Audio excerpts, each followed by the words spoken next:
الحمد لله الذي زين الوجود بزين الوجود محمد صلى الله عليه وآله وصحبه وسلم، وأخبرنا الحبيب محمد أن البركة في البكر، فقال صلى الله عليه وآله وسلم: بورك لأمتي في بكورها. وأبرك بكرة هي بكرة الجمعة، لأن الجمعة يوم الجمعة أفضل أيام الأسبوع، فلهذا حتى عقد النكاح نجب أن يكون في بكرة يوم الجمعة طلبا لبركة الجمعة، خصت الجمعة بخصوصيات كثيرة في ليلتها وفي يومها. لهذا كان السلف الصالح يخصصون يوم الجمعة وليلتها لعمل الآخرة، فلا يخلصون فيه شيء من عمل الدنيا. Bismillahirrahmanirrahim. Alhamdulillah bin Abdurrahman al-Mafdal, beliau menyampaikan tausiahnya dengan memulai memuji kepada Allah Subhanahu wa taala dengan menghiasi apa yang ada di muka bumi ini dengan baginda Nabi Muhammad sallallahu alaihi wasallam. Kemudian salawat dan salam kepada baginda kita Nabi Muhammad sallallahu alaihi wasallam yang mengabarkan kepada kita bahwasanya keberkahan itu terletak di pagi hari, sebagaimana disebutkan dalam sebuah hadis, diberkahi bagi umatku di waktu pagi-paginya mereka. Dan paling berkahnya waktu pagi itu adalah pagi di hari Jumat, karena hari Jumat adalah hari yang paling afdal dalam satu minggu. Jadi dalam satu minggu yang paling afdal adalah hari Jumat. Oleh karenanya disunnahkan bagi yang ingin melaksanakan akad nikah itu adalah di hari Jumat, bukan hanya karena sunnah dan juga untuk mencari mendapatkan keberkahan daripada hari Jumat tersebut. Dan hari Jumat dan malamnya memiliki banyak keistimewaan, malamnya dan hari Jumatnya. Oleh karena itu para salafus saleh kita pendahulu kita, mereka di malam Jumat dan hari Jumat mengkhususkan untuk kegiatan akhirat saja. Tidak ada masuk dalam kegiatan hari Jumat dan malamnya dengan urusan dunia. ومن أسباب البركة في الوقت، أسباب البركة في اليوم، أسباب البركة في الرزق هو عمارة البكرة بطاعة لله سبحانه وتعالى. يبارك الله لك في اليوم كله. فلهذا ورد أن الصبحة تذهب الرزق. ما معنى الصبحة؟ أي الاشتغال في أول اليوم بغير طاعة الله، كأن يشتغل بنوم أو يشتغل بقيل أو قال أو بغيبة أو نميمة أو بمطالعة المجلات أو بالنظر في التيفي أو في الإنترنت كما هو عادة كثير من الناس، فإن المهم تذهب بركته وتذهب ويقطع رزقه بنفسه، وإذا دخل عليه الرزق دخل غير مبارك. فلهذا كثير سمى العلماء نوم بعد الصبح سموه نوم الحيلولة، لأنه يحول بين العبد وبين رزقه، فأنت جعلت حاجز بينك وبين رزقك. الرزق بيأتيك، لكن بسبب النوم حقك بعد الصبح صلاة الصبح هذا حجبت رزقك عن نفسك. فهذا ويسمى أيضا نوم الغفلة. هذا قال ابن مسعود رضي الله تعالى عنه عندما أراد الناس زيارته وقد كبر في السن بعد صلاة الصبح اجتمعوا ليذهبوا ليزوروا، فضرقوا الباب بعد صلاة الصبح فقيل لهم تفضلوا، فتباطؤوا في الدخول، ثم بعد فترة دخلوا، قال ما لكم لم تدخلوا وقد أذنت لكم منذ زمن؟ فقالوا إنه انتظر، ربما كان أحد نائما أو حد في الطريق نريد أن نتكشف عورات البيت، فقال هل يوجد أحد ينام بعد الصبح؟ ويحكم يوجد غافل في بيت ابن مسعود؟ لا يوجد غافل في بيت ابن مسعود، أي لا يوجد من ينام بعد صلاة الصبح في بيتنا. ليه؟ لأن هذا النوم يسمى نوم الحيلولة ويسمى نوم الغفلة. فأعمر وقتك خصوصا هذا الوقت، وهذا الوقت بعد من الصبح إلى الإشراق فإنه وقت توزع فيه العباد أرزاق العباد، كما أخبر بذلك سيد العباد محمد صلى الله عليه وآله وسلم. Dan di antara sebab-sebab seseorang mendapatkan keberkahan, entah itu berkah waktunya, berkah rizkinya, dan keberkahan yang lain adalah mengisi waktu paginya dengan ketaatan kepada Allah Subhanahu wa Ta'ala. Oleh karenanya barang siapa yang mengisi di waktu pagi, khususnya setelah subuh, maka Allah akan berikan keberkahan pada hari tersebut. Rezekinya berkah, waktunya berkah, usianya berkah, semuanya akan mendapatkan keberkahan. Disebutkan dalam sebuah hadis as-subhatu, bahwasanya subha yaitu seseorang yang menyibukkan dirinya setelah subuh bukan ketaatan kepada Allah, seperti tidur habis sholat subuh, atau melihat atau menonton televisi, atau sibuk dengan HP-nya, atau membaca berita yang tidak ada urusan dengan akhirat, itu akan menghilangkan keberkahan. Walaupun di hari tersebut dia akan mendapatkan rezeki, tapi rezekinya juga kurang berkah, karena apa yang dilakukan di waktu paginya bukan untuk taat kepada Allah. Oleh karenanya tidur setelah subuh disebut dengan naum hailulah, yaitu memisahkan, menghalangi antara seorang hamba itu dengan rezeki. Makanya kata orang dulu, tidur habis subuh menghilangkan rezeki, mempersulit rezeki. Begitu juga tidur setelah subuh ini disebut dengan naumul ghaflah, artinya tidur lalai. Diceritakan oleh sahabat Ibnu Mas'ud, waktu itu orang di sekitarnya ingin ziarah mengunjungi beliau, dan beliau sudah tua waktu itu. Jadi ziarahnya di waktu subuh. Suatu ketika para yang ziarah ini mengetuk pintunya, kemudian disuruh masuk. Setelah beberapa lama tidak masuk juga, kata Ibnu Mas'ud, kenapa kalian tidak masuk padahal aku izinkan kalian untuk masuk? Akhirnya salah satu dari mereka mengatakan, ya kami takut kalau misalkan habis subuh ini di rumah ini ada terbuka lah kekurangan atau aib yang ada di dalam rumah, mungkin ada yang sibuk tidur atau yang lainnya. Maka kemudian Ibnu Mas'ud mengatakan, tidak ada ditemukan di dalam rumah ini orang yang ghafil, orang yang lalai. Artinya tidak ada yang tidur penghuni rumah Ibnu Mas'ud ini setelah sholat subuh. Oleh karenanya tidur setelah subuh juga dikatakan dengan naumul ghaflah, yaitu tidur yang lalai.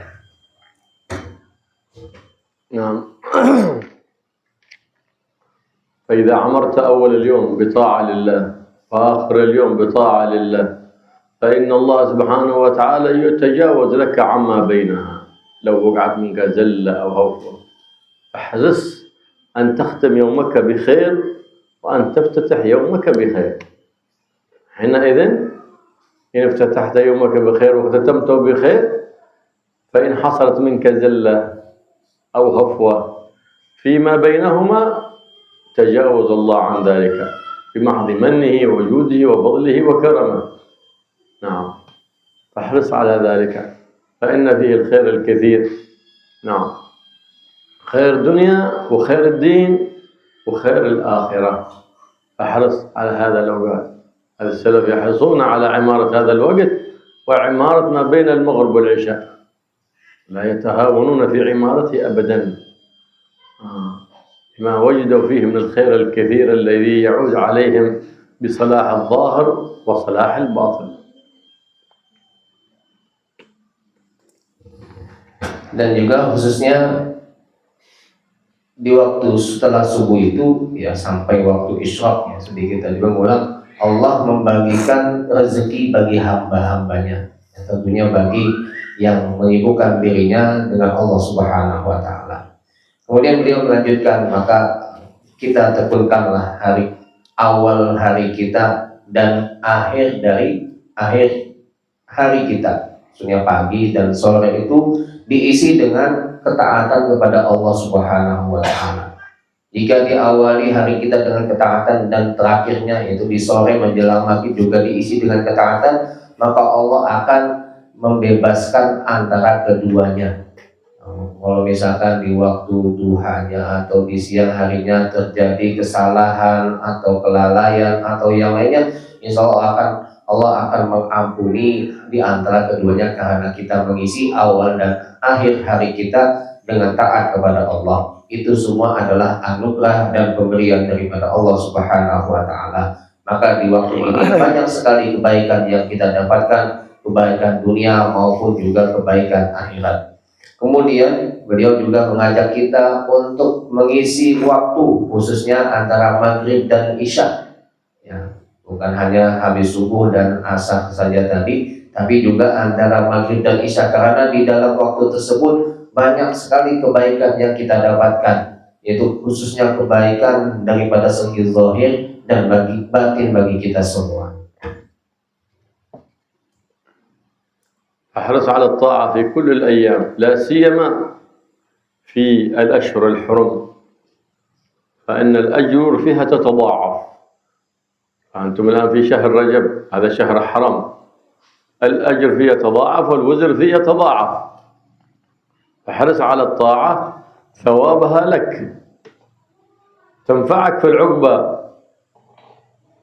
وتنفع أهلك، لأن الله يحفظ للطائع طاعته في ذريته، تكون ذريته صالحة. لهذا احرص، إن لم تحرص على نفسك فحرص على ذريتك من بعدك، فإن الله يصلح الذرية بعد مماتك ببركة صلاحك، فحرص على ذلك أشد الحرص. خصوصا في يوم الجمعة في شهر حرام، ما شاء الله، في عظيم الأجر والثواب من الله سبحانه وتعالى. لهذا ورد أن من صام 3 أيام من شهر حرام، الخميس والجمعة والسبت، باعده الله من النار وأعطاه الله ثواب عبادة 900 عام، ما شاء الله، فضل عظيم من المولى الكريم سبحانه وتعالى. لكن التوفيق عزيز، ما يحوزه إلا من خالف النفس والهوى وأقبل بهمة على فضل المولى سبحانه وتعالى. Maka beliau memberikan nasihat kepada kita untuk selalu mengisi hari-hari kita dengan kebaikan, dan terkhususnya di bulan-bulan haram, yang mana di bulan haram itu setiap pahala dilipat gandakan, seperti di bulan ini yaitu bulan Rajab, karena bulan Rajab termasuk Ashhurul Hurum. Begitu juga bukan hanya pahala yang dilipat gandakan, tapi dosa pun jika kita melakukan kesalahan dilipat gandakan oleh Allah Subhanahu wa Ta'ala. Ketaatan yang kita lakukan itu bermanfaat untuk kita sampai nanti di akhirat, dan juga manfaatnya untuk keturunan kita. Maka ketaatan itu akan menjaga kita dan zuriat kita juga, keturunan kita.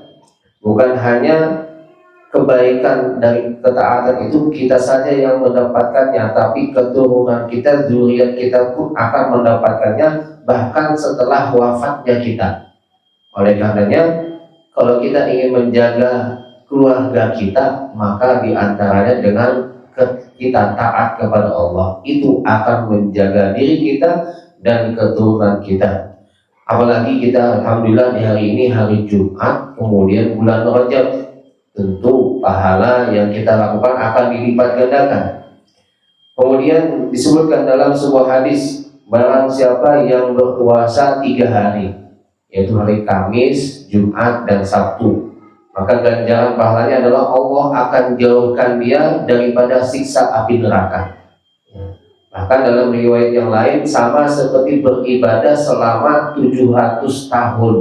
Maka ini sebuah pahala yang sangat besar jika puasa 3 hari Kamis, Jumat, dan Sabtu. Tapi semua itu kembali kepada taufik Allah Subhanahu wa Ta'ala, dan taufik itu adalah sesuatu yang sangat berharga dan mahal, dan itu hanya didapatkan bagi hamba yang bisa menyalahi daripada nafsu dan hawanya. يوم الجمعة يوم مبارك، يوم خلق الله فيه أبونا آدم، يوم أدخل الله أبونا آدم فيه الجنة، وهو اليوم الذي خرج من الجنة وهبط إلى الدنيا. يوم الجمعة يوم تقوم فيه القيامة، فلهذا ندب لنا النبي محمد صلى الله عليه وسلم قراءة سورة الكهف في يوم الجمعة وفي ليلة الجمعة، لأن في ذكر أحوال القيامة، ووعد وأخبرنا بالفضل العظيم في قراءة سورة الكهف في ليلة الجمعة ويوم الجمعة، وقال إنه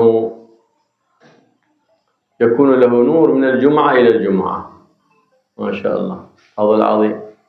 خصت يوم الجمعة بأن فيها ساعة تستجاب فيها الدعوة من الصبح إلى المغرب، في ساعة تستجاب، ما وافق عبد مؤمن يدعو الله إلا استجاب الله له. أبهمها الله في هذا اليوم حتى يكون العبد في يوم الجمعة دائما في طاعة الله سبحانه وتعالى. هذا هو يوم عيد المسلمين، جعله يوم عيد للمسلمين. هذا ينبغي أن يكون الأكل يوم الجمعة مميز عن الأكل يوم بقية الأيام. لو كان يزيد في الطعام يوم الجمعة أكثر من بقية الأيام تعظيما ليوم الجمعة، حتى يتعلم الأولاد تعظيم الأزمان التي عظمها الله سبحانه وتعالى.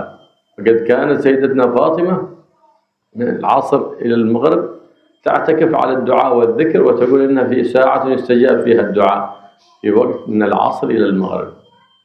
وقد ورد عن النبي محمد صلى الله عليه وآله وصحبه وسلم أن من صلى على النبي محمد صلى الله عليه وسلم بعد صلاة العصر 80 مرة غفر الله له ذنوب 80 سنة.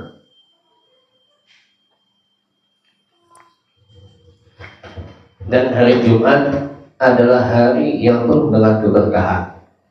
Di hari Jumat Allah ciptakan Nabiullah Abuna Adam alaihissalam, dan di hari Jumat juga Nabi Adam masuk ke dalam surganya, dan di hari Jumat juga Nabi kita Abuna Adam itu keluar daripada surga.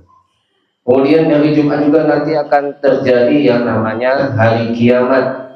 Oleh karenanya disunnahkan bagi kita membaca surah Al-Kahfi malamnya dan harinya, ya bukan hari Jumatnya saja, tapi juga malam Jumatnya sunnah membaca surah Al-Kahfi. Karena disebutkan dalam surah Kahfi itu bagaimana keadaan daripada hari kiamat tersebut. Disebutkan di antara fadilah yang membaca surah Al-Kahfi di hari dan malam Jumat, bahwasanya dia akan mendapatkan cahaya dari Allah dari Jumat tersebut sampai Jumat ke berikutnya. Kemudian di antara keistimewaan hari Jumat adalah ada satu waktu yang mana Allah akan kabulkan doa setiap hambanya. Jadi dimulai pagi sampai nanti sore itu ada waktu yang di situ Allah akan mengabulkan doa hambanya. Cuman Allah menyembunyikan waktu tersebut, ya, tidak ada yang tahu kapan waktu yang Allah kabulkan doa setiap hamba. Tujuannya apa Allah menyembunyikan waktu tersebut? Biar setiap hamba itu senantiasa di hari Jumatnya dia dalam keadaan taat kepada Allah Subhanahu wa Ta'ala, berdoa kepada Allah. Oleh karenanya juga dikatakan hari Jumat adalah Idul Muslimin, hari rayanya umat Islam. Jadi sepantasnya kata beliau, kalau hari Jumat itu makannya berbeda dari hari-hari yang lain. Ya, kalau misalkan contoh aja makannya hari Jumat ini yang istimewa daripada hari yang lainnya. Tujuannya juga adalah untuk mengagungkan hari Jumat, dan juga kita bisa memberikan pelajaran kepada anak-anak kita bagaimana menghormati hari yang istimewa, yaitu hari Jumat. Sebagaimana yang dilakukan juga oleh Sayyidina Fatimah Az-Zahra. Beliau di waktu antara Asar dan Maghrib itu beliau meyakini bahwasanya itu adalah waktu yang mustajab. Maka beliau menyibukkan selalu berzikir dan taat kepada Allah Subhanahu wa taala. Disebutkan dalam sebuah hadis, barang siapa yang bersalawat kepadaku, kata Nabi, setelah sholat asar sebanyak 80 kali, maka Allah akan mengampuni dosanya selama 80 tahun. ونبه النبي محمد صلى الله عليه وسلم على فضل يوم الجمعة فقال إن من أفضل أيامكم يوم الجمعة فأكثروا فيه من الصلاة علي فإن صلاتكم تبلغني. فقال الصحابة كيف تبلغك يا رسول الله وقد أرمت أي بليت؟ فقال إن الله حرم على الأرض لحوم الأنبياء. لهذا ينبغي أن يكون وردك زايد من الصلاة على النبي يوم الجمعة وفي ليلة الجمعة، لقوله صلى الله عليه وسلم أكثر من الصلاة علي بالليلة الغراء أي ليلة الجمعة، واليوم الأزهر أي يوم الجمعة، أي ليلة كثير نورها ويوم كثير بهاؤه، لهذا خصت بالإكثار من الصلاة على سيد الأبرار محمد صلى الله عليه وعلى آله وصحبه وسلم. هكذا كان عمل السلف الصالح، يزيدون في يوم الجمعة وفي ليلته في أوراد من الصلاة على النبي محمد زيادة على بقية الأيام وبقية الليالي. Dan juga Nabi mengingatkan kepada kita bagaimana keutamaan daripada hari Jumat. Maka paling afdal daripada kalian, kata beliau, adalah orang yang paling banyak bersalawat kepadaku, ya kan? Karena setiap salawat yang kalian bacakan untukku itu akan pasti sampai kepadaku, kata Nabi. Akhirnya para sahabat mengatakan, ya Rasulullah, kalau engkau sudah meninggal maka akan sudah hancur, bagaimana akan bisa sampai? Kemudian Nabi menjawab, sesungguhnya Allah telah mengharapkan atas daging-daging para anbiya, artinya tidak akan hancur tubuh daripada nabi-nabi. Oleh karena itu, karena keutamaan itulah ya, kita diminta untuk melebihkan, ya, menambahi daripada amal dan ketaatan kita di hari Jumat dan di malam Jumat, khususnya tadi salawat kepada baginda Nabi Muhammad SAW yang juga disebutkan dalam sebuah hadis, perbanyaklah salawat kepadaku pada Lailatul Qadar, malam Jumat, ya, dikatakan Lailatul Qadar karena di situ Allah banyak memberikan cahaya bagi hamba yang bersalawat kepada Nabi. Wa yaumil azhar, itu pada hari Jumat dikatakan yaumul azhar karena disitulah yang hari tersebut kebanggaan bagi umat Islam. Maka perbanyaklah, kata beliau, kita bersalawat khususnya di hari dan malam Jumat kepada baginda Nabi Muhammad SAW.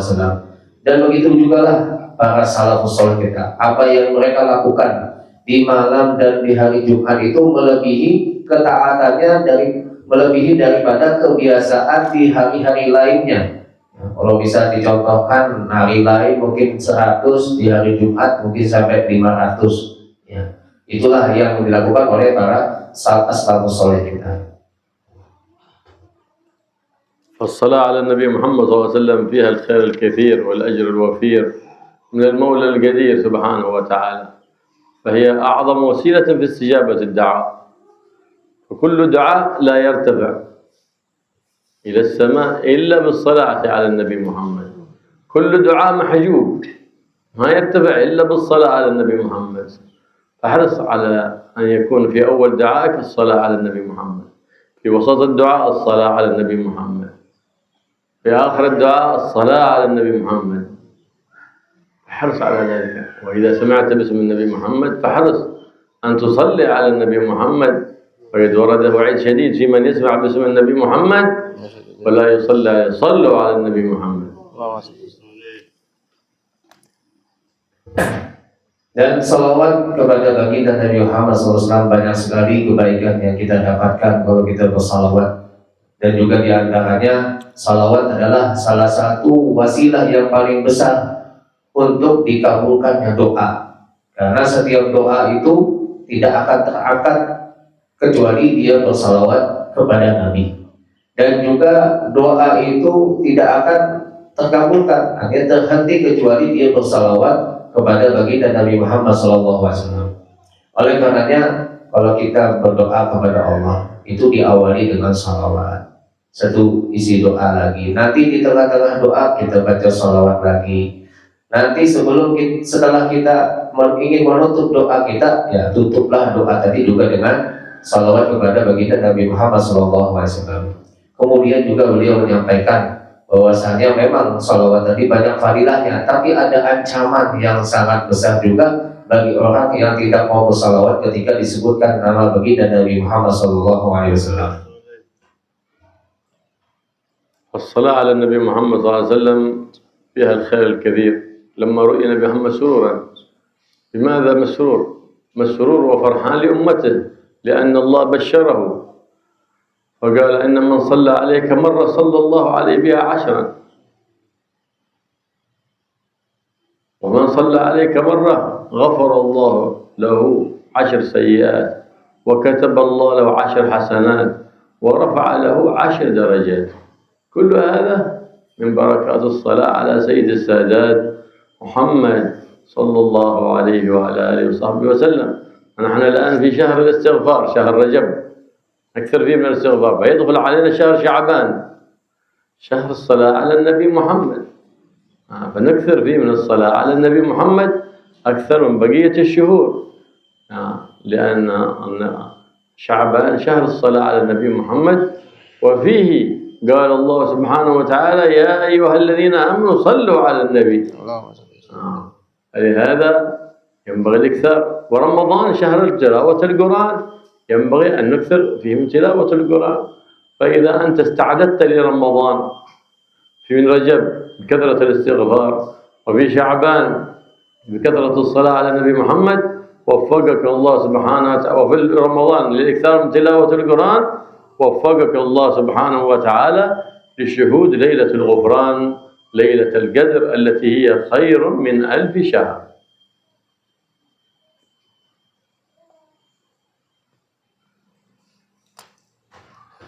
Kemudian dikatakan bahwasanya Nabi ketika itu sangat gembira dan sangat senang. Maka dikatakan kenapa? Karena beliau mendapatkan kabar gembira bahwasanya umatnya ini mendapatkan sebuah hadiah istimewa yang sangat besar dari Allah Subhanahu wa Ta'ala. Dan Nabi mengatakan barang siapa yang bersalawat kepadaku 1 kali, maka Allah akan balas dengan 10 kebaikan. Dalam hadis yang lain disebutkan barang siapa yang bersalawat kepadaku 1 kali, maka Allah akan hapus bagi dia 10 kejelekan, dan Allah tulis bagi dia 10 kebaikan, dan Allah akan bagi dia 10 daripada kedudukan. Ini semua adalah berkah daripada baginda Nabi kita Muhammad SAW. Kita sekarang berada di bulan Rajab, yang dikatakan bulan Rajab adalah bulan istighfar. Kita diminta untuk memperbanyak membaca istighfar, melebihi daripada selain bulan Rajab. Ya, jika bulan Rajabnya selain bulan Rajab 100, ya di bulan Rajabnya mungkin lebih sampai 300 dan selebihnya. Kemudian nanti setelah bulan Rajab ada bulan Sya'ban. Bulan Sya'ban adalah bulan bersalawat kepada baginda Nabi kita Muhammad SAW. Kita diminta untuk memperbanyak salawat kepada Nabi kita Muhammad SAW. Dikatakan Sya'ban dengan bulan salat bulan Nabi, kenapa salawat kepada Nabi? Karena di bulan itu turun firman Allah Ta'ala, ya ayyuhalladzina amanu sallu alaihi wa sallimu taslima. Kemudian setelah bulan Sya'ban, yaitu bulan Ramadan, yaitu disebut dengan bulan tilawat Quran, kita diminta untuk memperbanyak daripada membaca Al-Quran. Oleh karenanya, kalau kita sudah mempersiapkan diri kita sebelum bulan Ramadan ini, itu di bulan Rajab dengan istighfar, bulan Sya'ban dengan salawat kepada baginda Nabi. Kemudian di Ramadan kita memperbanyak daripada membaca Al-Quran. Maka insya Allah orang ini akan dimudahkan bagi dia untuk mendapatkan fadilah malam yang mana Allah ampuni hamba-hambanya, yaitu malam Lailatul Qadar. وقد كنا النساء في عصر النبي محمد يحرصن على أمور دينهن، يسألن إذا جاء زوجها، جاء ابنها، جاء أخوها من عند ماذا أنزل اليوم على النبي محمد، من شدة حرصهن على اكتساب العلم، من شدة حرصهن على العمل بما يقربهن إلى الله سبحانه وتعالى. وأعظم الأعمال تقربك إلى الله أن تحسن التوبة لله سبحانه وتعالى، وتكثر من الاستغفار ومن الصلاة على النبي المختار محمد صلى الله عليه وآله وصحبه وسلم. وقد ذكر الإمام سفيان الثوري أنه يطوف بالكعبة وشاب يطوف بجانبه لا يرفع قدم ولا يضرع قدم إلا ويصلي على سيد العرب والعجم محمد صلى الله عليه وسلم. فبعد أن انتهى من الطواف سأله قال: رأيتك أقبلت على الصلاة على النبي محمد وتركت تلاوة القرآن وتركت بقية الأذكار وبقية الأدعية. فقال له: إن لي في ذلك شأنا وقصة. فقال: سأخبرك عنها. فقال: إني كنت مسافرا إلى الحج مع والدي، وبينما نحن في الطريق إذ مرض والدي وازداد مرضه ومات، فبكيت فإذا وجهه وبدنه يسود كله، فزاد حزني وزاد بكاي وزاد همي، ومن شدة الحزن نمت. فلما نمت وقد غطيت أبي بثوب رأيت رجلا جميلا ذا مهابة ووقار يتقدم إلى جهة أبي ويرفع الغطاء ثم يمسح عن وجهه وعن بدنه فيعود أبيض كما كان. فلما أراد أن ينظر مسكت بثوبه: من أنت الذي شفعك الله في أبي؟ فقال: أما عرفتني؟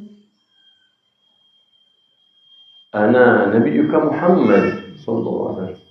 أما إن أباك كان مسرفا على نفسه ولكن كان يكثر من الصلاة عليه، ولما حضرته الوفاة استغاث بي، وأنا سريع غياث من استغاث من أكثر من الصلاة عليه.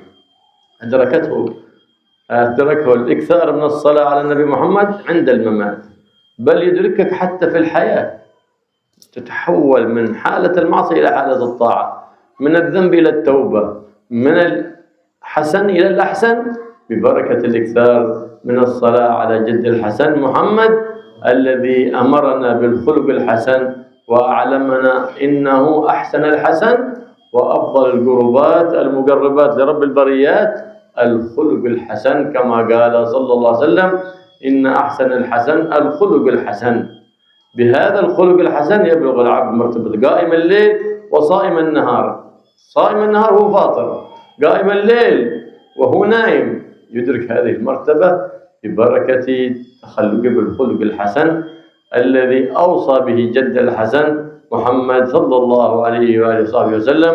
والله يخلينا عن كل خلق ذميم، ويحلينا ويحلي بكل خلق حميد كريم، ويبارك لنا ولكم في رجب وشعبان، وبلغنا وإياكم رمضان، ويعينك على الصيام ويجي القيام، ويجعلنا من ابتغائه ونجلائه من النيران بجاه النبي محمد سيد ولد عدنان صلى الله عليه وآله وصحبه وسلم.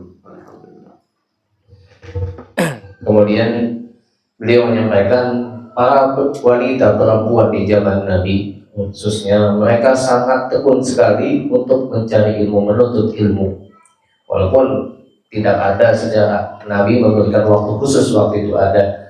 Jadi sebelumnya para wanita di zaman Nabi itu ketika suaminya datang atau anaknya atau saudaranya setelah belajar, mereka menanyakan, apa yang kalian pelajari, apa yang kalian dapatkan, ilmu apa yang kalian temukan.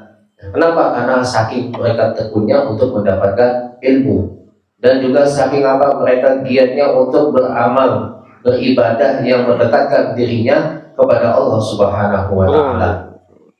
Maka perbaikilah dengan taubat kita dan salawat kita kepada baginda Nabi Muhammad SAW.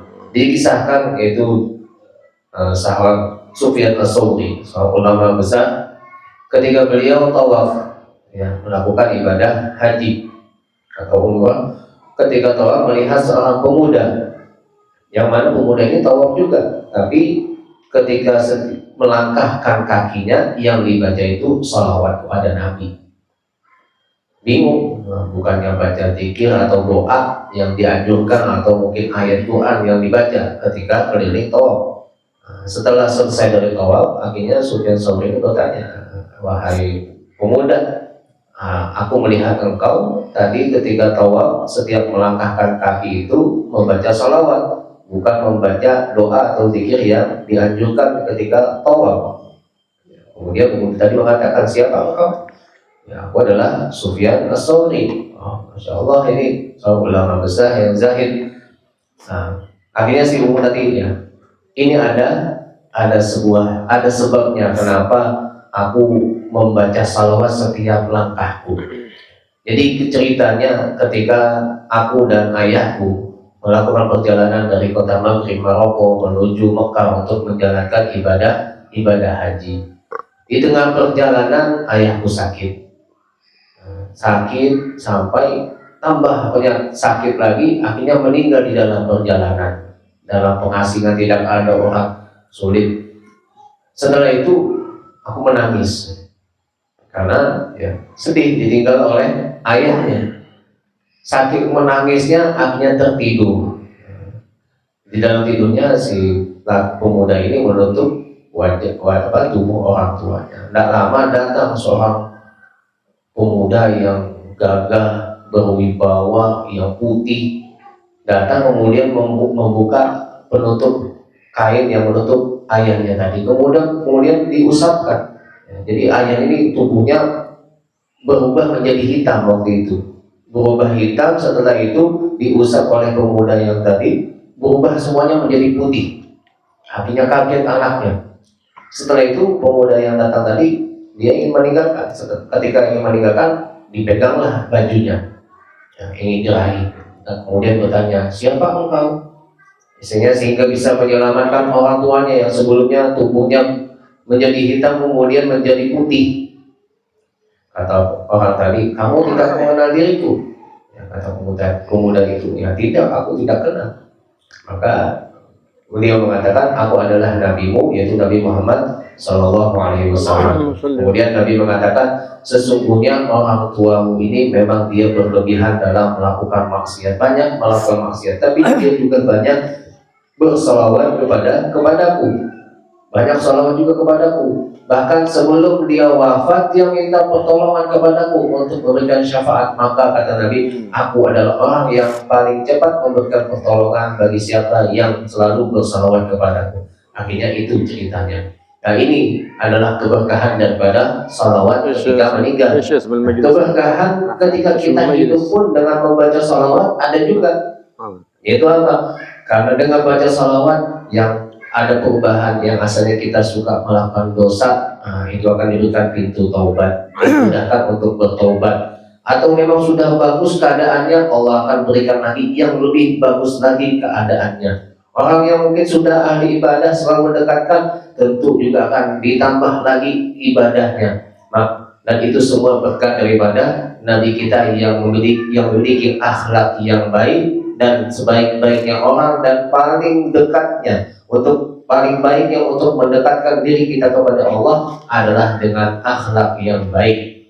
Dan dengan akhlak yang baik itu bisa melebihi pahala orang yang bangun malam dan puasa di siang harinya.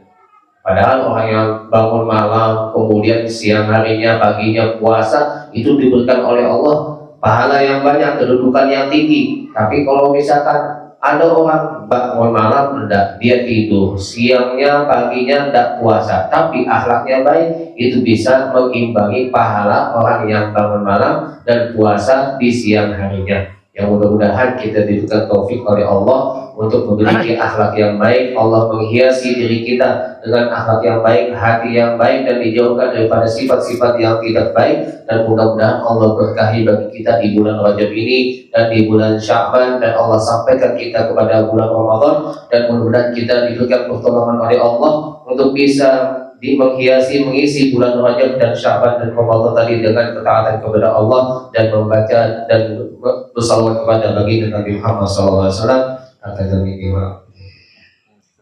Alhamdulillah.